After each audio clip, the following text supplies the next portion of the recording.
So welcome parents, students, BSD, and community members. Thank you all for being here this evening. My name is Karen Lamar. I am the Family and Community Engagement Liaison for our district. At BSD, our number one priority is our student safety. One way is for students to know when to say something when they see something. Tonight, you're going to hear information from our panelists about bullying, tips on how we can address this to our children. And we really want to make it clear that this is a shared responsibility between home, school, and community. It's important for our students to feel safe, and it's also important for our parents to feel comfortable dropping their kids off at school. This forum will be recorded, and there are mics in the middle, so just be careful not to trip over those. But this will be recorded and posted on our website for a resource for you guys, for our parents and anyone, our families. On the tables, there are index cards. There's a sign-in sheet, so please sign in. The index cards are for you guys to write questions.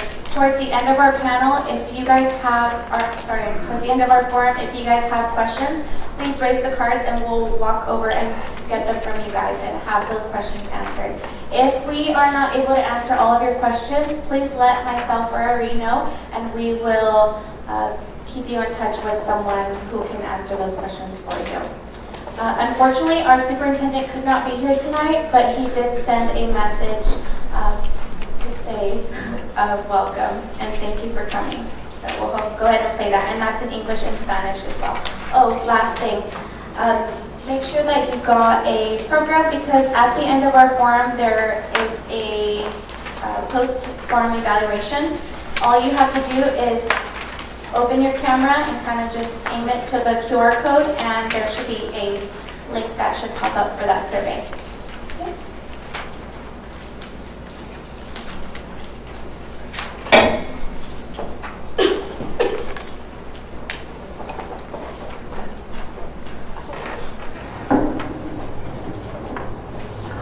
Welcome parents and students to Burton School District Anti-Bullying Forum.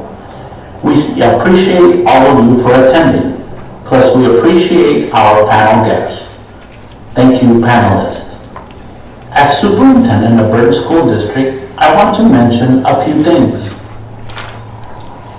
Parents, let your students know that Burton takes bullying very seriously and that bullying is not allowed in our schools. We want all students who witness bullying to help the students who are bullied. We also want all students to report bullying that they experience and are witnesses to. Thank you for attending, and we'll see each other soon.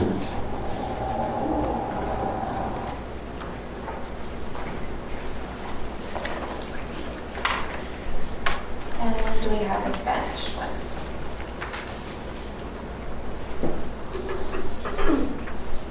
I apologize, this one's a little grainy.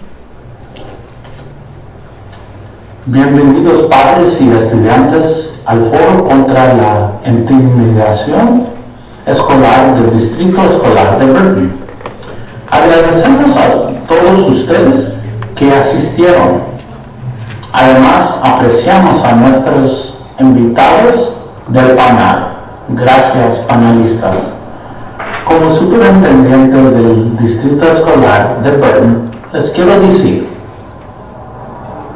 padres, háganle saber a sus alumnos que Burton se toma muy en serio la intimidación escolar y que la intimidación escolar no está permitido en nuestras escuelas. Queremos que todos los estudiantes que son testigos de la intimidación escolar ayuden a los estudiantes que son intimidados. También queremos que todos los estudiantes denuncien la intimidación que ellos experiencian y que son testigos de. Gracias por venir y nos vemos pronto.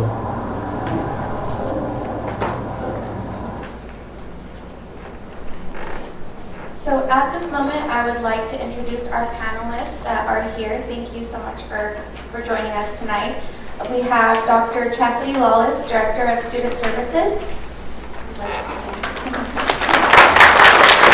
have Steve Mendez from Tulare County Office of Education Choices Program. We have Sheriff Mike Boudreau. We have Joshua Patterson, District Attorney's Office. Captain Costello, Porterville Police Department.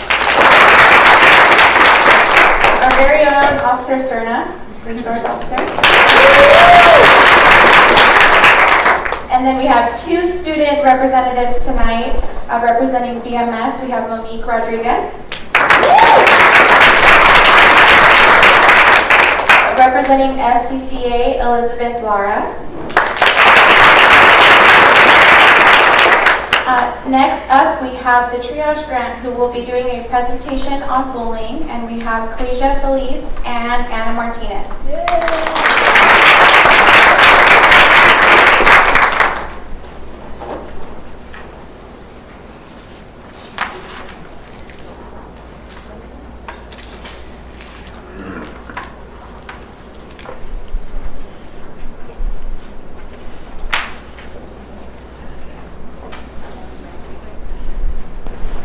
Good evening.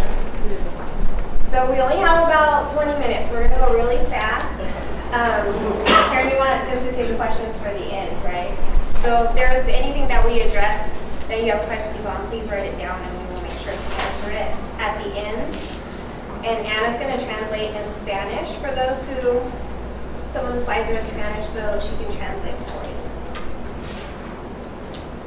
So we really want to talk about some of the statistics. 1 in 5 students are bullied, and according to the National Center for Education, every 7 minutes a child experiences bullying, and 1 in 3 teens report being bullied in their lifetime. So those are pretty high standards, and it's obviously an issue that we need to address and that we can't continue to ignore. And it has to be addressed on both ends, by parents and administrators, right? This is not only an issue that schools need to address, this is an issue that needs to start in the home as well. El acoso es uno de cada estadísticas, 1 de cada 5 estudiantes son acosados. Según las estadísticas del Centro Nacional de Educación, cada 7 minutos un niño experimenta acoso en la escuela y 1 de cada 3 adolescentes reportan ser acosados en su vida. Este es un tema que debe ser dirigido tanto por la administración escolar como por los padres para iniciar la prevención, participar en intervenciones adecuadas tanto para las víctimas como para los perpetradores. So prevalence, 12% engage in bullying behavior and 12% are targeted for bullying. So it's pretty equal on both sides. 6% of kids get involved in both, right? The back and forth, either playing into it or maybe playing into it on the other side because they want protection or because they want to fit in. And then there's just 74% that are not involved, but can be easily influenced, and those numbers continue to grow. La prevalencia, 12% de los participantes en el comportamiento, participan en el comportamiento de acoso escolar. 12 de ese por ciento también son dirigidos al acoso escolar. 6% son involucrados en ambos y el 74% no están involucrados en absoluto. So what is bullying? Bullying is when one person intentionally decides to hurt another or harm another with words or aggressive behavior. And this behavior is being done on purpose with the intention to hurt, and it has a hard time making it stop. The behavior is repeated, it's repeated over time. It's not usually just one isolated incident. Usually with bullying, there's an imbalance of power. There's a need for control there. And they use psychological control a lot of times, bullying do, against their victims. El acoso, ¿qué es el acoso y quién decide? El acoso es cuando una persona está lastimando o dañando a otra persona intencionalmente, a otras, o con palabras, comportamiento, usando agresión. El comportamiento se está haciendo a propósito y la persona está siendo herida. Y la persona que está siendo herida tiene dificultades para que se detenga. El comportamiento es repetido y se repite tiene la potencia de repetirse. El acoso es un desequilibrio del poder y hay una necesidad de control psicológico entre una situación y otra.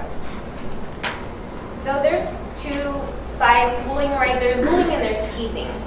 Bullying is unwanted behavior, right? There's the intent to harm.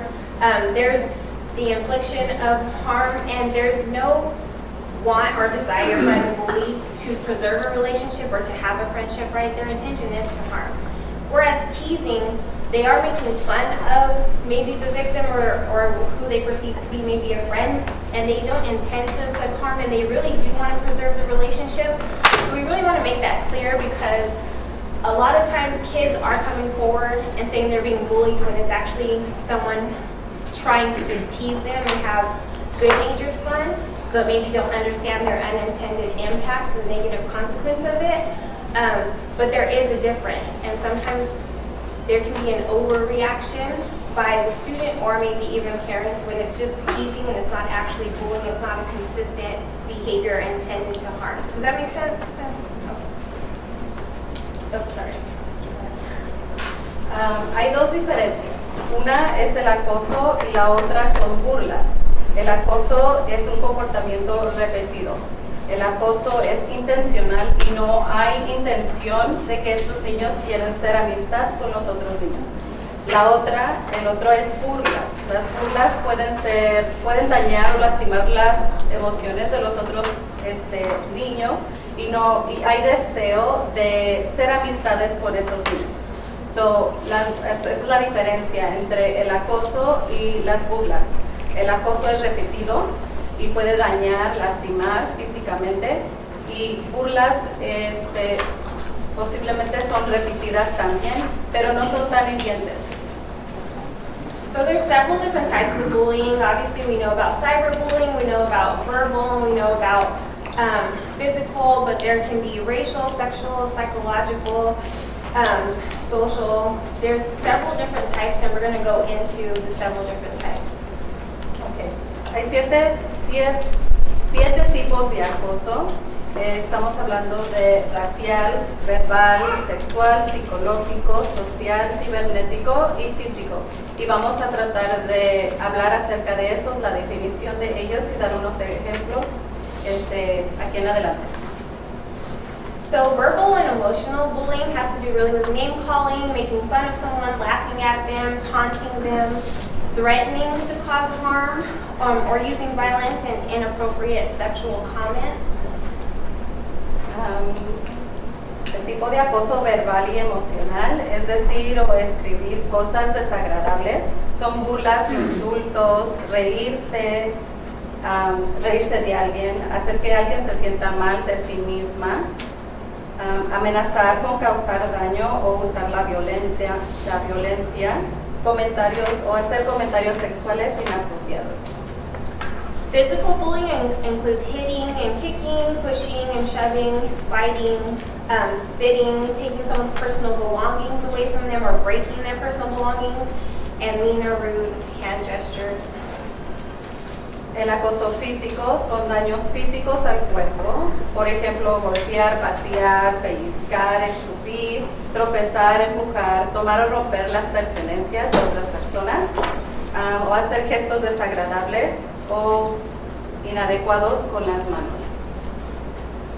So social and cyberbullying really has to do with a relationship or online to hurt someone's feelings or hurt their reputation and damage their reputation. It's leaving someone out on purpose on online forums, convincing others to isolate them, or stopping friends with them, spreading rumors online, or using a public forum to spread rumors, or written attacks on social media such as Facebook or Instagram or social media platforms such as that. El acoso social o cibernético es acoso en relaciones por internet para herir los sentimientos o la reputación de una persona. Por ejemplo, hacer una persona a un lado al propósito, conversar con otros para aislar a otra persona o dejar de ser amistad con esa persona, difundir o divulgar rumores acerca de una persona, avergonzar a alguien en público o en las redes sociales, o también hacer ataques escritos en las redes sociales. So racial bullying, which we're seeing a lot more of recently, are attacks on a person or a group of people based on their race, their skin tone, their nationality, or their language. So that involves a lot of isolation and avoidance, and that can be avoiding places where they shop, places where they hang out at, specific neighborhoods, treating them as less than, making people feel as though they don't belong, and using also racial slurs, which can be verbal or online, written form. El acoso racial son ataques a una persona o un grupo de personas, ya sea por ser diferente color de piel, la raza, origen nacional o hablan otro idioma. Una vez más, puede ser aislamiento y evitación, tratar de ser menos a otra persona, hacer que la persona se sienta como si no perteneciera, insultos raciales, verbales o escritos por las redes sociales.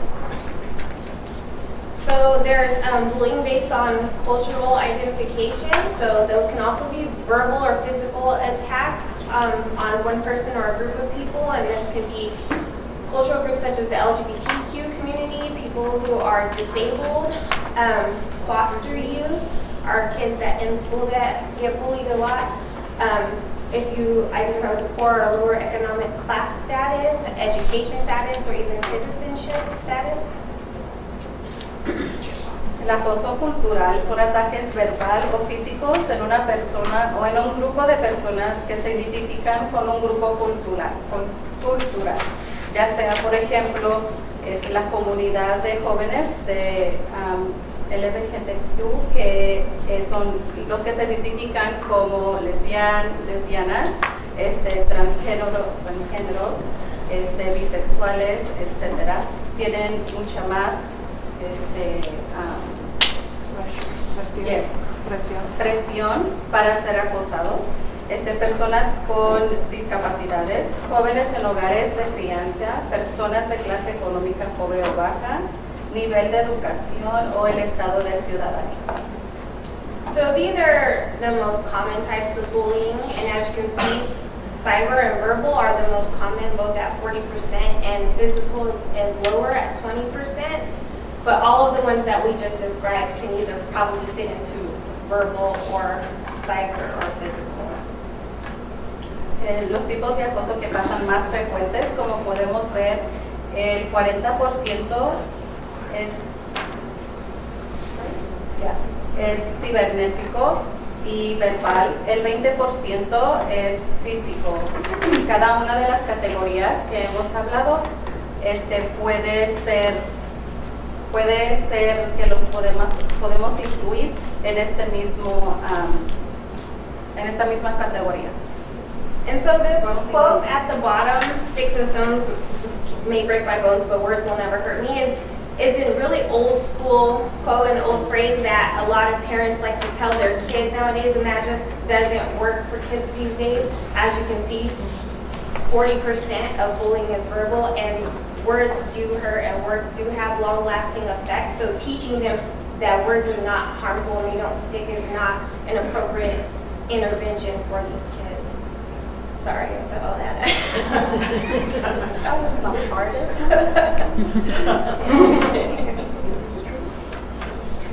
So bullying is a learned behavior. This is something that you don't usually see in bullying forums and what you learn about.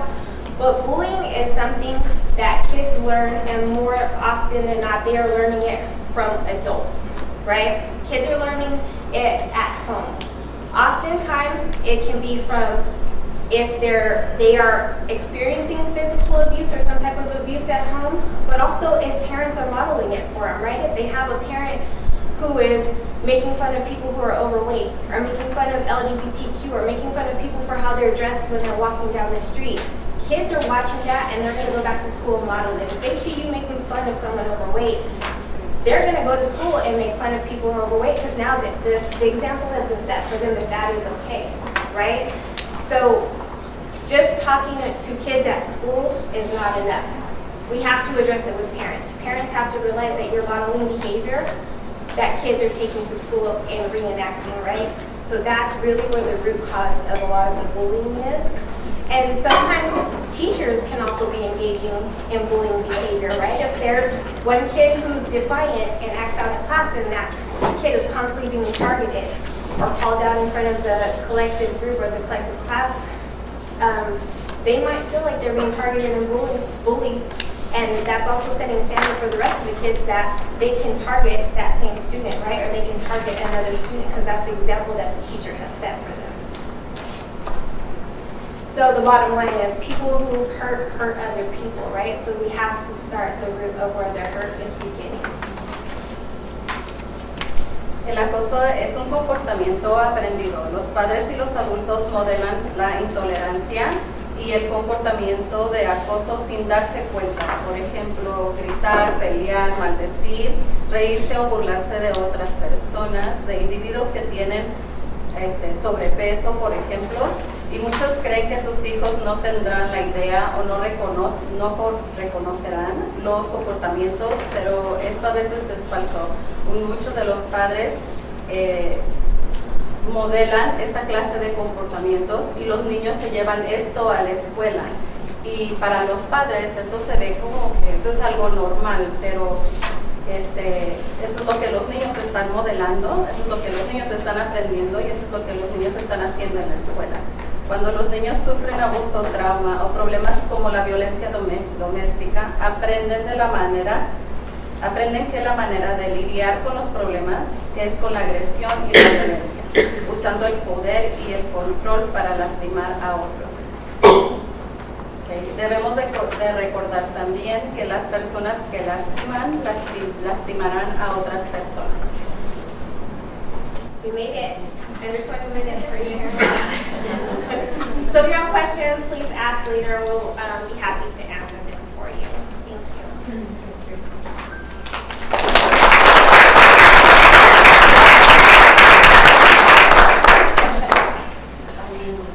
All right, now we're going to have Jean come up.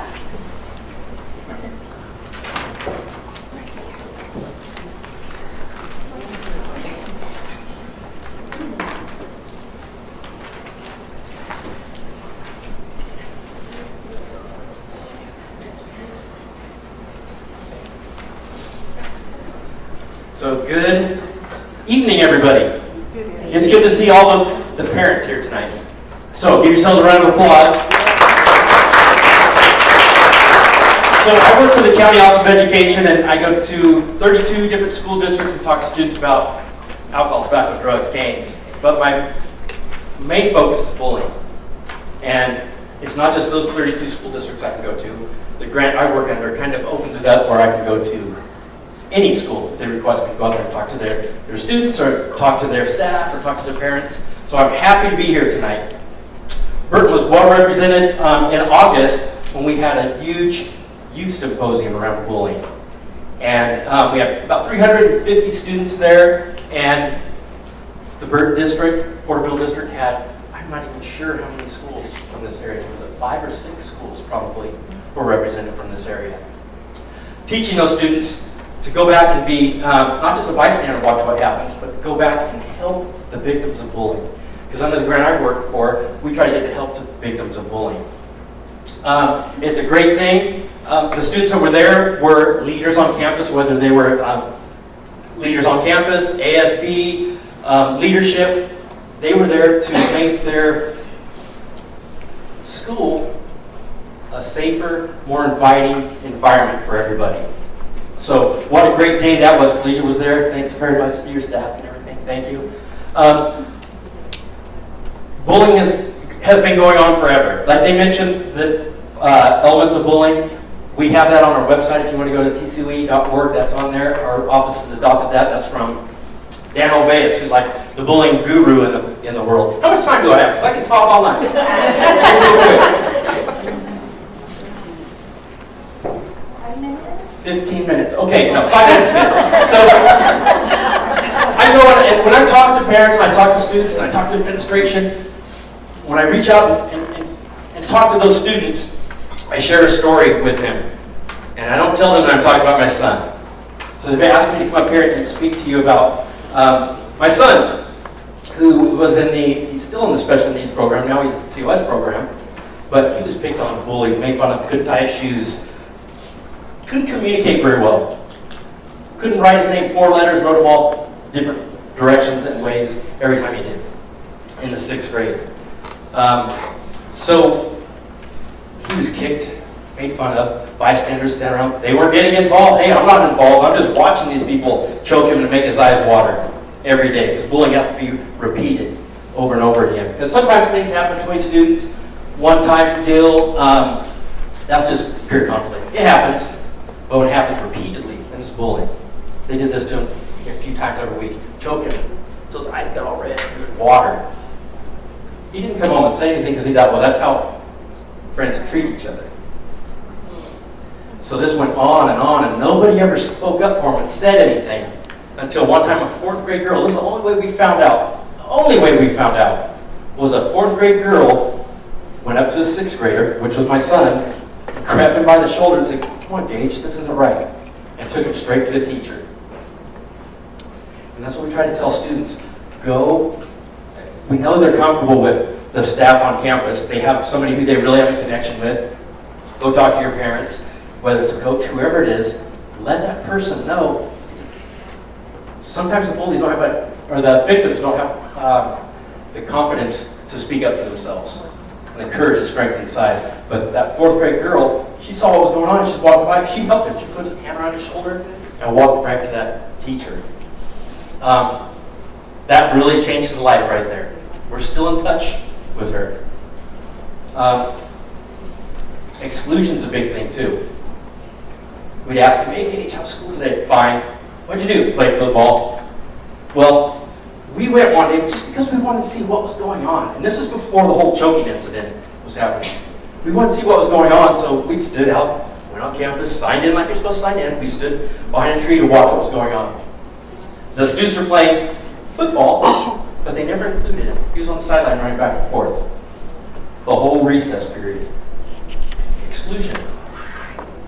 It's not very hard to include those students who are being excluded. Maybe they're new on campus, or they have a learning disability, or whatever it is. It's easy. Try to tell students it's easy to include those. It doesn't cost you anything. Say, hey, hi, how are you? Welcome. Invite them to sit with you at lunch.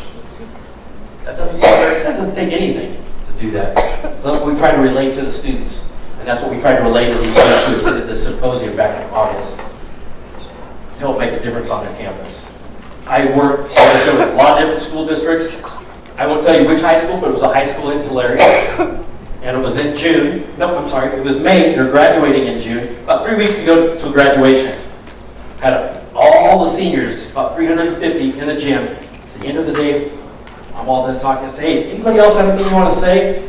And one student stand up in the back. And he said, I do. He said, all right, come on up. What do you want to say? I've gone to this school for 4 years and nobody ever said hi to me, included me in anything. I have lunch in the library. I go to any dances, nobody talks to me. 4 years he went to that school, being excluded.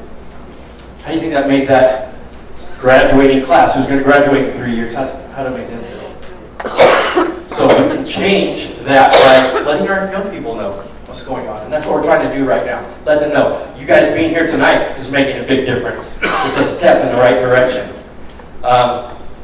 With that student from that high school in Tulare, I don't think as soon as he walked on that campus, there he was on high school campus, and then the next 4 years were like that for him. I'm assuming, I don't know, but that happened in middle school. And that probably. Color of your skin, your nationality, just being different in general. That was, one of the things that we talked about. We also talked about coming from low-income families, the way you dress. Sometimes, your parents can't afford, the clothing that other individuals have, that are wearing to school. And so therefore, get picked on because of those different things. And then the other thing is just not having a very strong home foundation. And that was spoken of, at the very first table. Anything else? No? Excuse me. Karen? Excuse me. My name is Obdulia Alvarado, and I am the board president for Burton School District. And I want to thank each and every one of you for being here today. It makes such a big difference. You as parents make the biggest difference for our children. And along with what Irene just said, we, the board, are also here for you. Anytime that you have any concerns, please, we meet every other Monday from 5:45. And please always feel welcome to come forward and address us at any time. Yo soy Obdulia Alvarado y soy la presidenta de la mesa directiva de Burton. Cuando ustedes tengan una situación, por favor, vengan a nuestras juntas. Son 2 veces al mes y estamos ahí para servirles. Yo y los otros miembros de la mesa directiva. Gracias por estar aquí. Thank you. So now we have some questions for our panelists. This question is for Sheriff Boudreaux.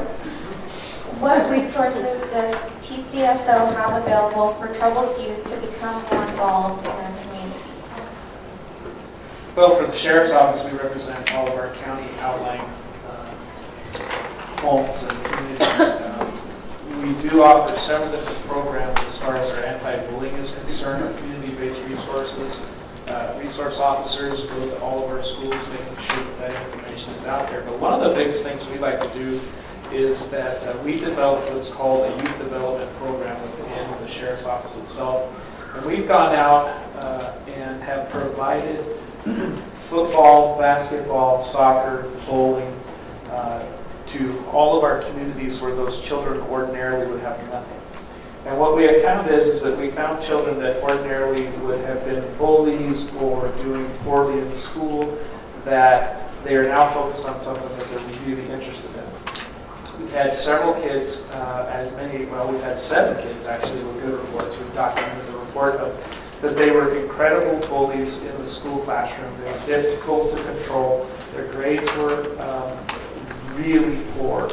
And within just a short amount of time, these kids have quit their bullying. The parents have noticed a significant change within the home environment, and the teachers and staff have noticed a significant change in the students at school themselves. Grades are slowly improving. It's a little more challenging that we're finding because they hadn't quite reached a level in the school year. But we are seeing that that's improving. But we're real happy to report that when we're providing something as options for children who need something to focus that energy, attention, or whatever they're seeking, that youth development program that we have seems to really be a significant source for us. And we take that into all of our schools within the county. So that's just one of many things. Thank you. Thank you. Our next question is for our resource officer. What are some bullying trends that you are seeing at our school district? Well, bullying really hasn't changed a whole lot since when I was younger and experienced, similar things. You find somebody, in case you guys don't know, I'm not very tall. You'll find the same thing where we discussed this in our group. A group, 3 or 4 children that are friends, that have been friends for quite some time, meet somebody new who's different from them. So they'll either act out or act in a way that makes that person feel like they're excluded, makes that person feel like they don't belong. The new trends that we see now is that it's available 24 hours a day through social media. So you'll see, Facebook, Snapchat, Instagram, Twitter accounts that are made specifically to, expose other students for their faults or for their lack of being like somebody else. That bullying gets reported to administration only a portion of the time. I'll come into a school where I'm called into the office, hey, we have this thing that occurred on Saturday. you know, it's this student, and they were being bullied by this other student from another campus. And the only tie they have is through social media. You know, I myself am a parent of 5. I'm not aware of all the ways to access social media, and it's part of my job.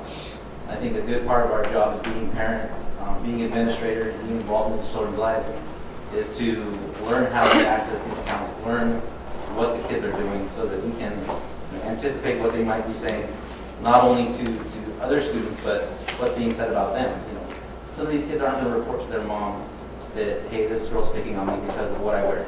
They don't want their mom to feel that pressure. You know, but if mom is able to look and able to have access to their daughter's phone, find these things out, then they can go through the right avenues and get them some help, or talk to somebody else that can. Thank you. This next question is for Captain Costello. At what point can online bullying turn into a crime? Yeah, so online bullying, we look at thresholds for crimes. With online stuff, we look at what doesn't meet the criminal threshold. Sometimes it will meet a school policy violation. We look at certain crimes like criminal threats, possession of weapons at school grounds. Sometimes inappropriate texts aren't a crime. We work with the school district, so we can try to look at if it's a policy violation or if it's a crime. If it's a crime, it's zero tolerance. Most of the crimes that we're seeing now are cyberbullying. When that stuff goes viral, it affects a lot of people. So we have investigators that are attached to social media, or school resource officers look at social media, they're trained on it, and if it meets the criminal threshold, then we will submit a crime report to the disciplinary county district attorney's office. Thank you. Mr. Peterson, did you want to add to that?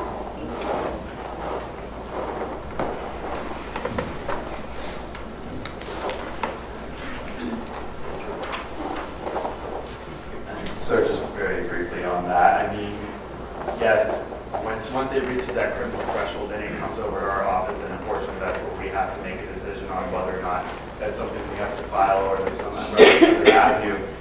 The biggest thing that comes through our office most of the time is these criminal threats, and that can come either from a bully or it can even come from a responsible victim. I mean, you can even easily, like, you have these school shootings recently, like for someone, that person probably was bullied or picked on in their life, and it comes to that where they make that criminal threat. And I think in our line of work we call it a 422, but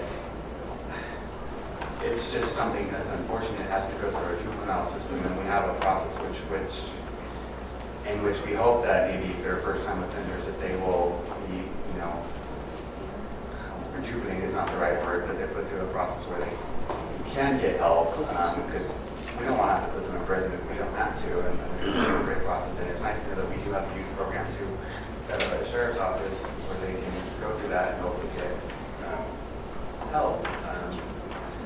As far as the cyberbullying, I think we see it in a very different aspect where social media is very prevalent in today's society. You can easily send a picture that is pretty inappropriate to somebody else. Somebody else wants to show off that to somebody else, and it just goes and goes and goes. And on our side, it's kind of, I mean, people may not know it, but that could be considered child pornography. Once it's distributed like that, it's going to hurt someone's life, and then it comes to our office because, you know, someone's life has been put in harm of that. And are you aware of any apps for monitoring social media? I was actually fortunate enough to be provided a few that you guys could look up. One's called Safer Kid, Life 360, RPACT. Now, if you look in your app store, you can just type in parental control, and it just depending on what phone you have, you can kind of see different options that you have. Some are free, some you can pay for, and have more like options as far as what you can do. But you can basically monitor your children's phones, see what they're texting, who they're texting, what apps they're using. One of my victim advocates, which you can always contact my office and get more details of this, and I can provide that phone number for that. But you can shut off your apps at certain times of the day. So if you don't want them doing things, during school hours where you know you have less control over them, you can shut off their apps, so the only thing they can do is text or make phone calls. So, I mean, most of the time when you're at school, you're going to want to call your parents anyway, or maybe text and say, hey, get right, or text a friend, or something like that. But there are ways in which you can monitor your kids and make sure that, you know, they're not being bullied or they are doing bullying, and you want to make sure that that can stop. You can look at those things. Great. Thank you for that information.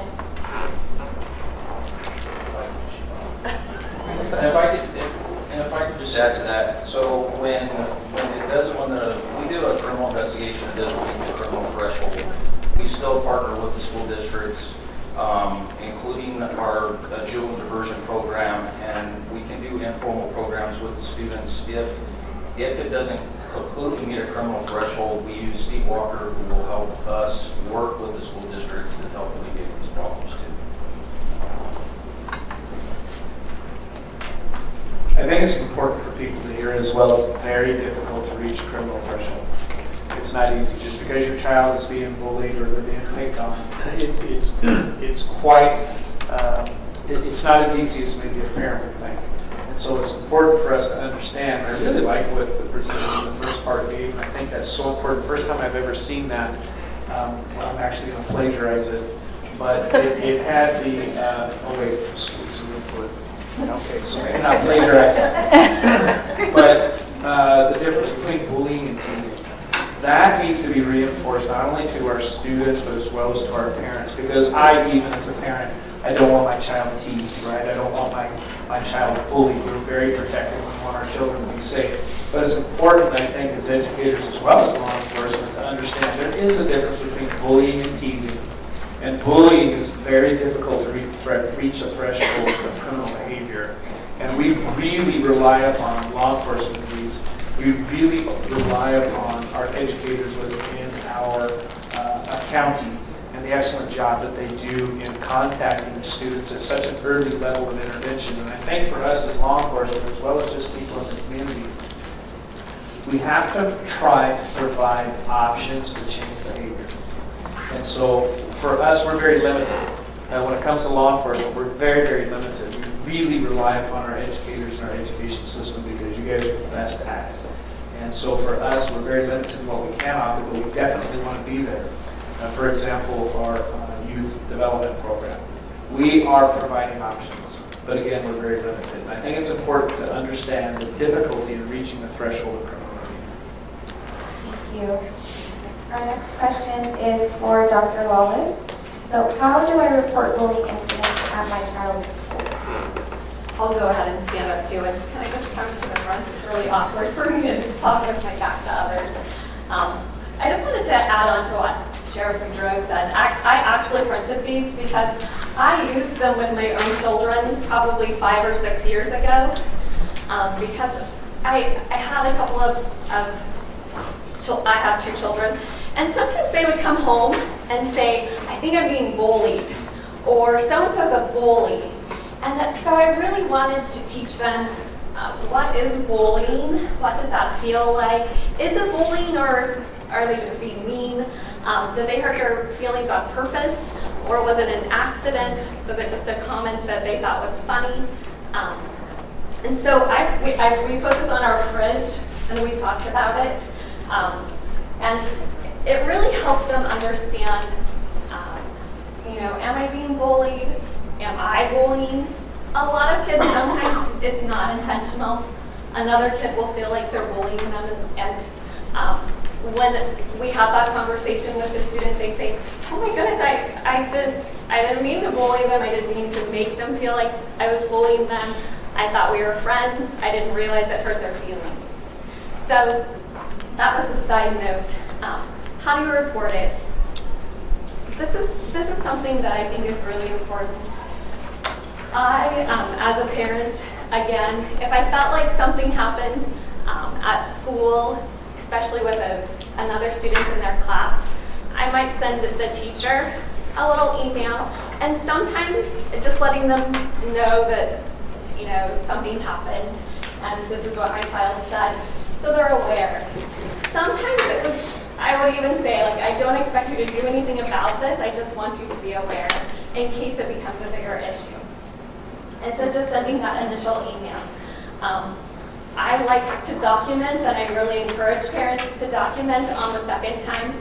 First time is sometimes an accident. The second time is a pattern. And so just documenting that to see if it's something that continues. Teaching our kids to stand up for themselves is really important, but to stand up for themselves appropriately means that they say, like, please stop, that hurts my feelings, or let's not play together right now, something like that. And then the next step is to tell an adult. I really appreciated Jean's story because it's important for kids to know how to stand up for themselves appropriately, and then how to tell an adult, and then how to stand up for a friend appropriately. I really appreciated that the 4th grader didn't confront the 6th grader who was being mean. That's not the appropriate way. That then can make them a victim of bullying. And so just taking them out of that situation and saying, hey, let's go tell an adult. That's how we teach kids to stand up for themselves appropriately. If you feel like you've talked with a teacher or it didn't happen in the classroom, sending an email. I like emails because they're documentation. Sending an email to the vice principal or the principal and just saying, like, can we have a conversation about this and talk about it. That's the best way to report it.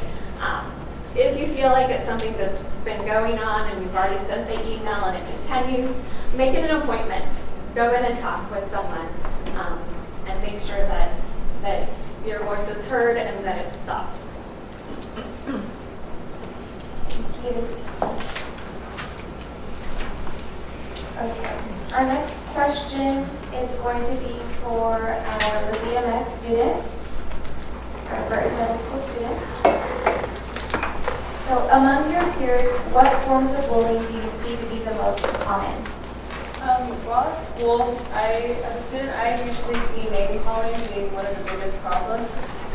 Usually it starts off as with a little group of friends and eventually goes on to that group of friends picking on someone else. There's just a line that I feel is crossed, but not a lot of people know or realize or intentionally do it. So I feel like that's one of the biggest things that I see on my campus. And what are some steps that you've seen your school make to prevent bullying? Recently there was a World Day of Bullying Prevention, and our school dressed up in blue, which is, I believe, the color of the ribbon that's anti-bullying. So we all dressed up in blue in support of that. And also we do videos to let people know. We had a suicide prevention week, so our slogan for that week was "You're not alone," and that was the message to get across. Thank you. And we'll also ask the same question to SCCA student. What are some, amongst your peers, what forms of bullying do you see to be most common in high school? Well, nowadays, I think cyberbullying is a big part of it. It's one of the easiest ways to bully someone. You're behind a screen and you can say whatever you want without anyone telling you anything. You don't get to see their emotions and their expressions when you send that text or you post that message online about, saying something. What are some steps that you have seen your school take to prevent bullying? Definitely both teachers and staff, they come together. Perks of having a small school, nothing goes unnoticed. So whenever someone's having a bad day, staff members come up to us and talk to us, which is really nice.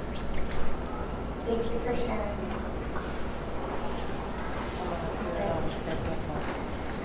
And I just wanted to add one more thing, is that we do have a tip line for parents and students. So it's on our Burton app, and we also have it on our website. So you can remain anonymous, or you can leave your name and email and phone number. You can send it to the district, or you can send it to a site. All of our principals and vice principals, if you choose that school, will get that email or message. If you want somebody just to be aware that something's going on the campus. Our next question is for Felicia. What questions can parents who suspect that their child is being bullied approach them with?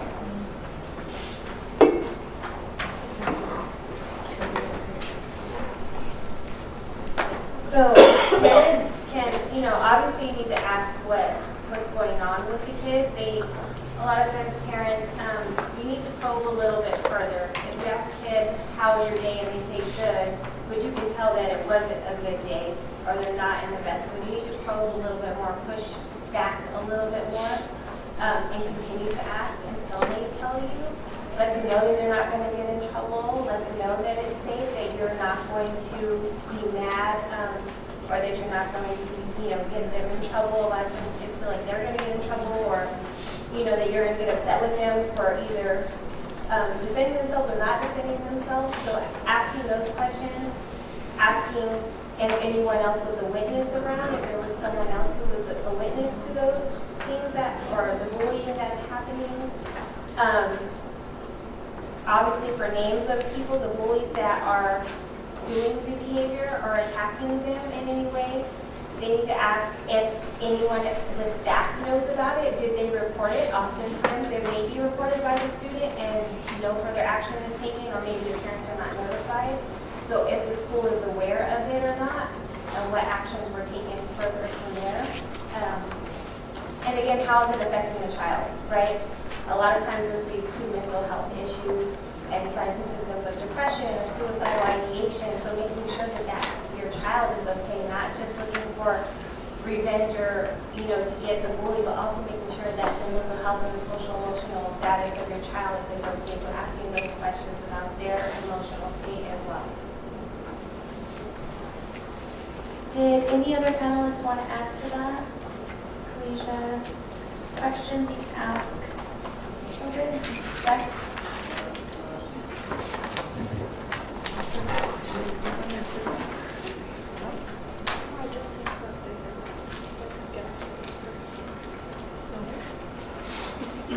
So, Jean, this next question is for Jean. What are some appropriate ways that students can stand up for themselves? Stop! Let them know we need to let our students know it. Tell them if you don't like it. Like a sheriff mentioned earlier, and was mentioned earlier in the day or evening, teasing, tattling, and telling. We need to make sure they know what that is. Teasing back and forth. Tattling is what they used to do when they're in kindergarten to get somebody in trouble. And then telling is to get help for somebody. So they need to know what that is. And be there as a fellow student and to support students on campus and let them know, hey, I'm here to help you. Let's go find the help we need. Like I mentioned earlier, a lot of times our students, they don't know what to do. If they're being bullied, they don't know what to do, where to go. But our adults that are here are making a difference. These are people they can talk to. Again, the people on their campus are there for them. They're advocates for them. Our parents are. You're here because you care.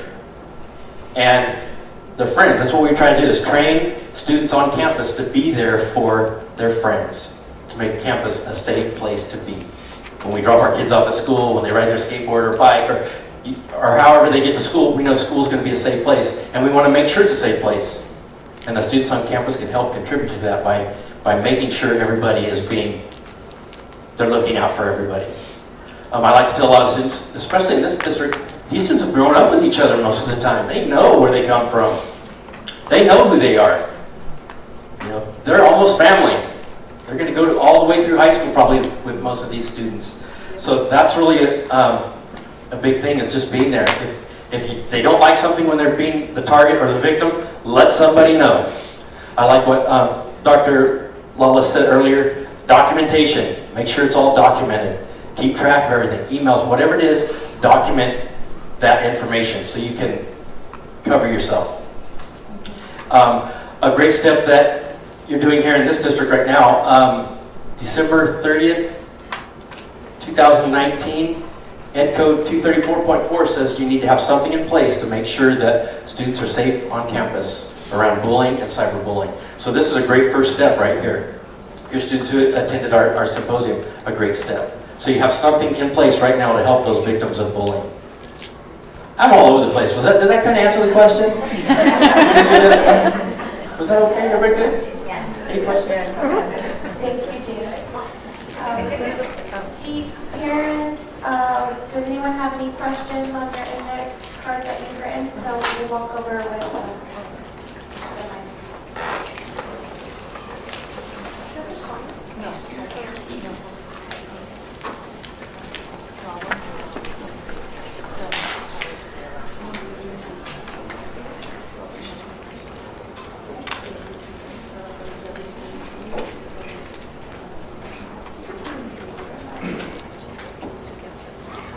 So we have a question for our law enforcement. When a student is hit so many times and does not hit back, can they be charged with assault? Anybody want to speak that first? I think any one of us would answer it, but I want to make sure I'm understanding it. They get hit, they don't hit back? They did hit back? I just want to make sure I'm understanding. So the question is, when a student is hit many times and doesn't hit back, can they be charged with assault? So I'm assuming if the person who's hitting is doing the hitting, can they be charged with assault? Absolutely. 242 or battery, the penal code basically is that you hit someone else. Battery can also be spitting on someone else. But they definitely can be charged with a crime. Mr. Peterson, did you want to comment on that? Or you? He's got it right. I mean, any unwanted hazard is considered a battery. So.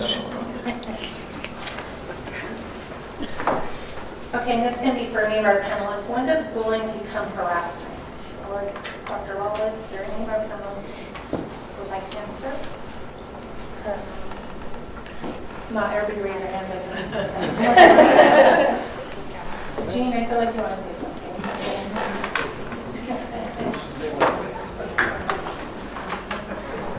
So when does it become harassment? So for us, like I mentioned earlier, we have a definition with the County Office of Ed. It has to reach the 4 elements. It's on our website. I should have brought a copy. I can email it to you guys and you can get it out to everybody. There's 4 elements, and Kalisha mentioned earlier a certain type of aggression, whether it's physical, verbal, psychological, and then the behavior has to be intended to harm somebody or disturb somebody on purpose. And I mentioned earlier, carried out over time, repeatedly, over and over again. And an imbalanced power, whether a bigger person, smaller person. That's how we define what bullying looks like. It has to hit all 4 of those elements. Otherwise, it's just pure conflict. Things happen between people. And that's going to be taken care of from the office or whoever does the discipline at the school. But for us, we look at those 4 elements of bullying, and if it's all 4 of those, then we consider bullying, and then we make sure that we follow up as bullying and take care of that situation, make sure that it doesn't happen again. But again, there's pure conflict that happens between students, and we see it all the time. But for us, it has to hit those 4 elements before we say, hey, it's bullying. Because a lot of times bullying just becomes a catchphrase. Oh, that's bullying, that's bullying, that's bullying. Well, not all the time. It has to hit those 4 elements for us. Because, again, bullying, sometimes it's a catchphrase for a lot of things that happen. Thank you. Okay, so I have a next question, kind of statement. Is it possible that bullying can bypass school policy and go straight to the court or legal system?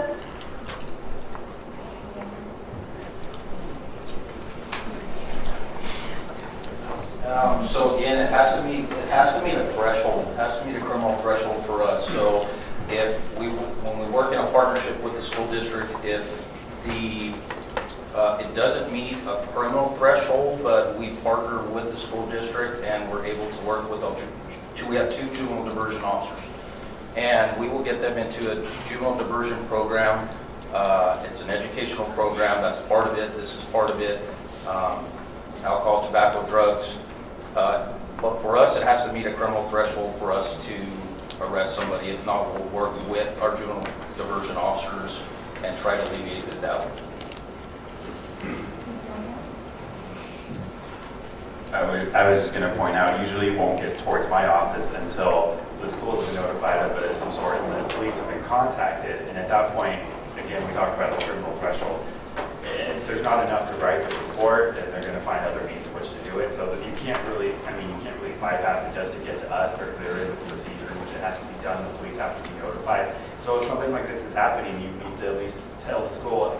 Or if the school's not doing anything, which it sounds like this district is doing a great job with that, so that should be an issue, always contact the police. If you think someone's getting hit and you don't think something's being done, at least the police can investigate it and see if it does meet that criminal threshold, so it does get to my office, so we can press charges and do something about it and get it fixed. You just can't bypass things, and you do have to contact the police in order to have something happen. But the school is here in place so that they can be notified of the problem, so they can go through that whole procedure with the police get notified as well. So that's all I have. Thank you. And we have one, do we have any other questions? And we have one more question. How can you address bullying when it's happening in the home?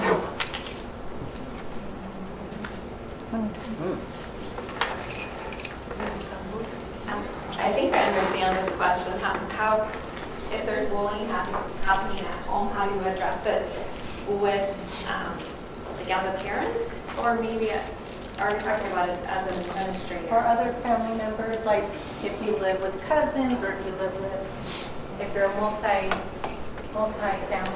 home, how can you address? I think that I think educating your children and everyone in the home. We also participate in Capturing Kids' Hearts, and in Capturing Kids' Hearts we have a social contract.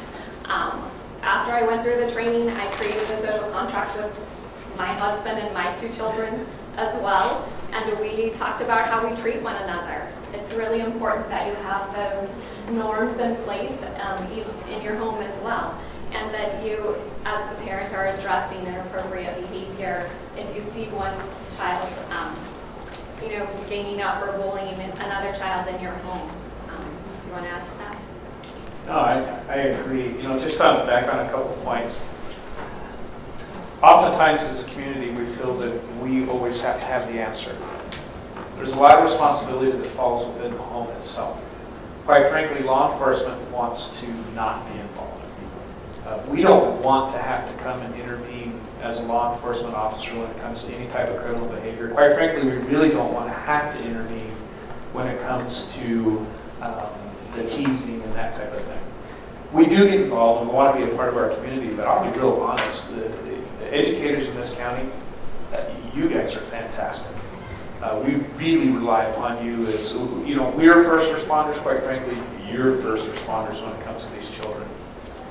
And we really don't want to have to be that person to intervene, but there are resources and there is times that we do have to be that moderator. When it comes to that internal bullying within the home, that's really a family unit thing that is not the responsibility of law enforcement, quite frankly not the responsibility of the education system, and at times we take on too much. And I know that sounds a little harsh and we want to help everyone. If there's something within the home that you need help, there absolutely is resources within the school system that you can reach out to people and get resources for that benefit, as well as in law enforcement, that we can provide you in the right direction. But quite frankly, we're going to point you in the direction of the school system, and hopefully they have resources for that type of counseling that may have to take place. And it sounds as if that's a social services issue if you're not able to handle it yourself within your family unit. I have another question, and I'm going to just kind of summarize it. It talks about the district implementing more curriculum that is centered around cultural diversity, and the person who wrote the question just said that if we are teaching that in our schools and in our homes more often, it would really help with some of the bullying that happens. And I absolutely agree. I think that there needs to be a lot of conversations about that. And I think a lot of the curriculum that is in our classrooms lends itself to learning about other cultures, appreciating their traditions, and then allowing everyone in the classroom to share about their culture and their backgrounds. And I see a lot of that happening in our classrooms. And so in terms of opening those conversations, parent-teacher conferences are coming up very soon. And so having that conversation with the classroom teacher during parent-teacher conferences that says, how are you promoting cultural diversity in your classroom? What kind of activities can we expect this year that will open those conversations? A lot of times kids, my own children, bring conversation topics home from school that then we have at our dining room table and discuss in the car on the way to sports events and things like that. So that's a great question. Thank you for that.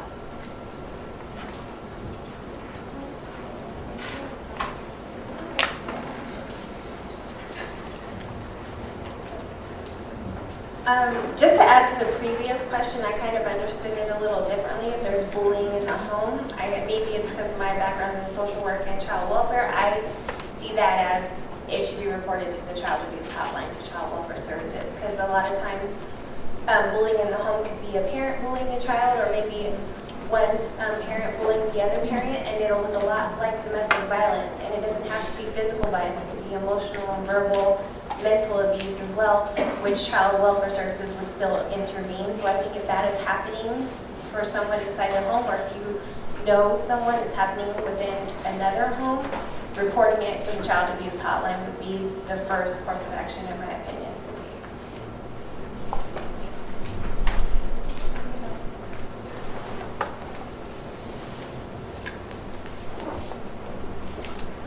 I'd like to say if that kind of bullying starts happening in the home from parent to child, that's when that situation ends up in my domain.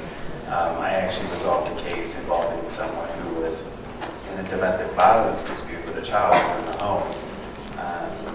I convinced 12 people on the jury that that was also child abuse as well, because a child should never be subject to something like that. And if something like that is happening in the home, you know, who knows how that's affecting that child, and he's taking that to school, and I mean, that could be affecting bullying in that circumstances, whether he's bullying someone or being bullied.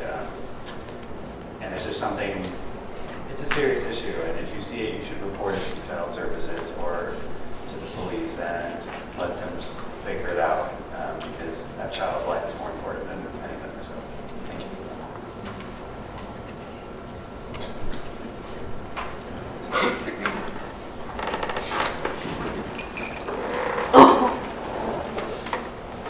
I just kind of wanted to add on to what he said, whereas the child itself, like, is getting bullied by a parent or a sister or cousin in that case, I feel as though we need to shed more light on the actual bully themselves, because we tend to ignore what may be happening. I feel as though the bully may have stuff going on at home or troubled things, and they need to let it out, and they don't have any other way to let it out.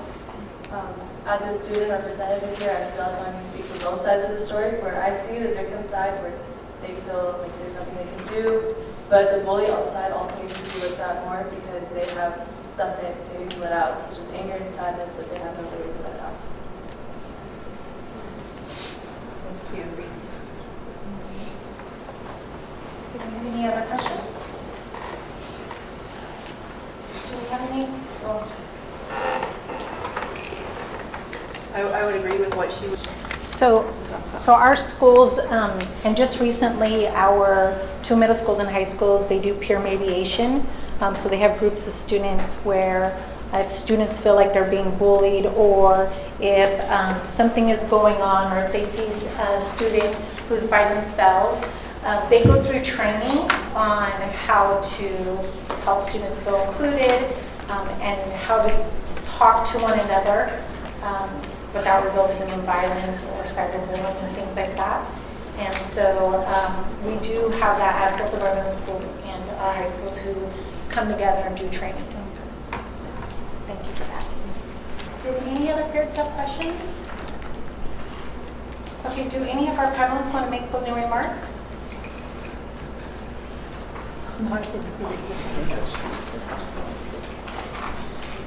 Yeah, I can't. I didn't sit it too long. I'm with Wallace on that one. Yeah, I just want to say thank you to the Berkeley School District for having me here this evening. I want to say that I agree with you. This is a great step forward in making progress in educating not only our students, our community, but our parents. It's incredibly important that we get that information out. You know, I talk about in times past with Stop, Drop, and Roll. Our finder did a great job, right? I'm not even sure if Stop, Drop, and Roll works, but darn it, I'll go Stop, Drop, and Roll if I catch on fire, because I've been educated about Stop, Drop, and Roll. So with law enforcement, we've been teaching to run, hide, and fight, right? It's become part of our normal vocabulary when it comes to a situation of danger, that we want them to run, hide, and fight. And I just feel that this, back to your point, Gene, is that we have to make sure that people understand exactly what it means.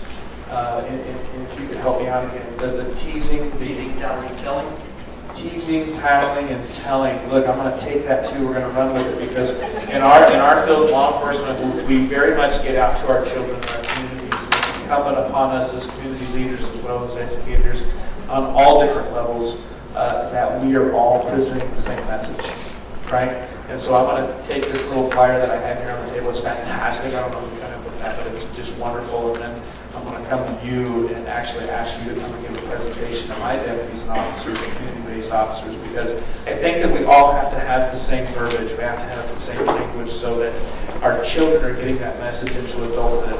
And what we're really looking for is for them to be kind, responsible adults as they grow up, and that type of behavior is not something that is wanted nor is tolerated. And although there's several different layers that can impact those levels of training for those kids, I think this is one of the most important steps that we come together as a community and as adults to make sure that we reinforce to our children that we are there for you and we care. So for me as the Sheriff's Office, thank you so much for having me here, and kudos to the Bergen School District and the teachers in this system. My wife works here, and I got to tell you, I've learned so much from you guys. I have taken some of your leadership stuff back to the Sheriff's Office and kind of educated up some of our commanders with the brilliant way that you guys lead students and the way that you lead each other and work with each other. So thank you so much for having me.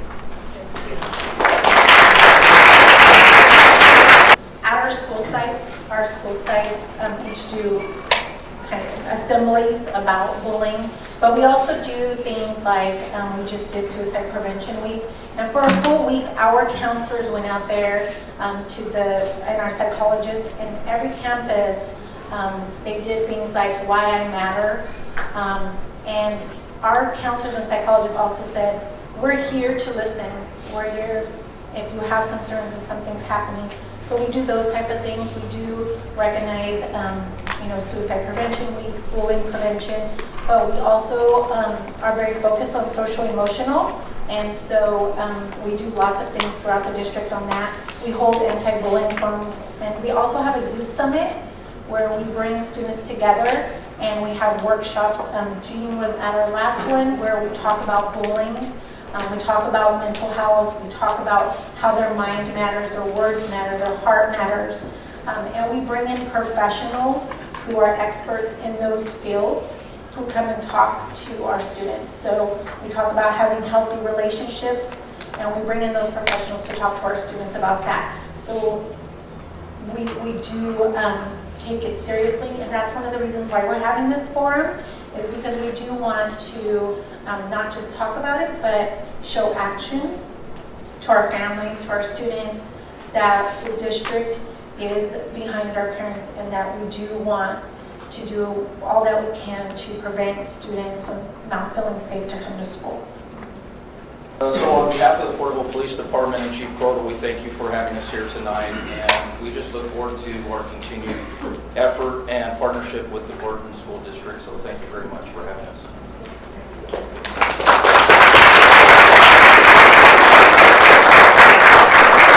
So parents, I just want to remind you, I want to thank you guys all for coming. I know that it's not always easy to come to events in the evenings. We've got to get dinner ready for their kids and sports. But I just want to say thank you for your support. And if you could please fill out the survey that's on the brochure, that'll help us. We want you guys to tell us if this is something you'd like to see continue, if you guys would like to see another forum, what could we improve on. And we really want your feedback, and we appreciate all that you've done. And we really appreciate our panelists for coming out.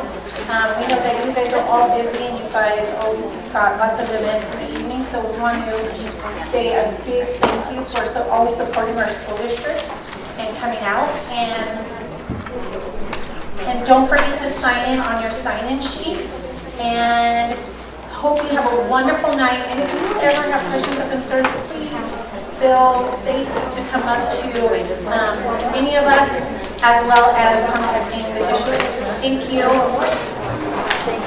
Bye.